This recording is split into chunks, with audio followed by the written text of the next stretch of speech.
राज ठाकरेंची मीरा भाईंदरमध्ये तोफ धडाडणार, मराठीच्या मुद्द्यावरून राज ठाकरे आज काय बोलणार याकडे लक्ष, मनसैनिकांकडून जोरदार तयारी.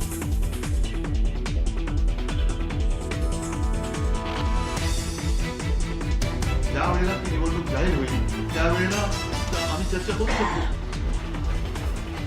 राज ठाकरेंसोबतच्या युतीवर उद्धव ठाकरेंची प्रतिक्रिया, मराठीच्या मुद्द्यावर एकत्र आलोय, एकत्र राहण्यासाठी ठाकरेंचं वक्तव्य.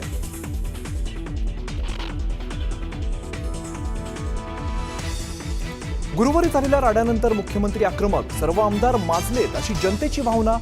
टीका फक्त पडळकर आव्हाडांवरती नाही तर सर्वांवर होते, मुख्यमंत्र्यांनी आमदारांना सुनावलं.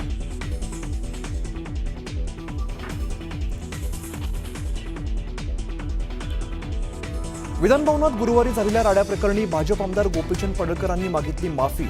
विधानसभा अध्यक्षांनी दिलेल्या आदेशानंतर पडळकरांनी व्यक्त केली दिलगिरी.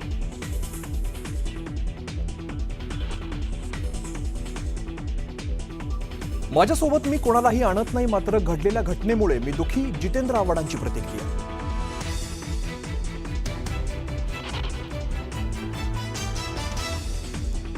विधिमंडळ परिसरात अधिवेशन काळात फक्त सदस्य, आमदारांचे स्वीय सहाय्यक आणि अधिकाऱ्यांनाच प्रवेश.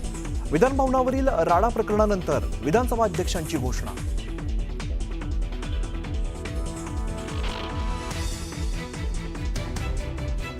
विधानभवनातील हाणामारी प्रकरणी नितीन देशमुख, सर्जेराव टकलेला 3 दिवसांची पोलीस कोठडी. दोन्ही आरोपी सराईत गुन्हेगार असल्याची माहिती.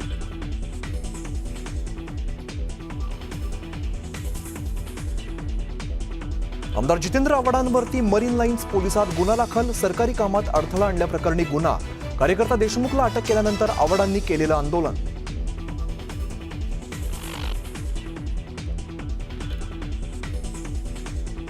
मुस्लिम आणि आयसिसमध्ये जेवढा फरक तोच डावे आणि कडवे डावे यांच्यामध्ये आहे. जनसुरक्षा विधेयक डाव्यांच्या विरोधात नाही, मुख्यमंत्र्यांनी केलं स्पष्ट.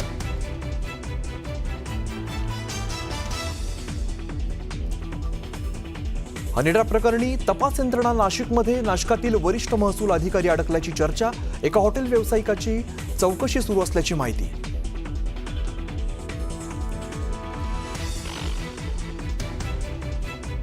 नाना पटोलेंनी बॉम्ब आणला, आमच्यापर्यंत पोहोचलाच नाही. कुठल्याही आजी माजी मंत्र्यांची हनी ट्रॅपमध्ये तक्रार नाही. ना हनी आहे ना ट्रॅप आहे, फडणवीसांचा नाना पटोलेंना टोला.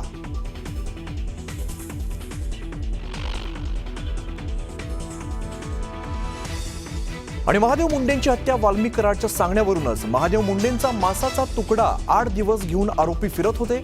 कराडचा जुना सहकारी बाळा बांगरचा खळबळजनक आरोप.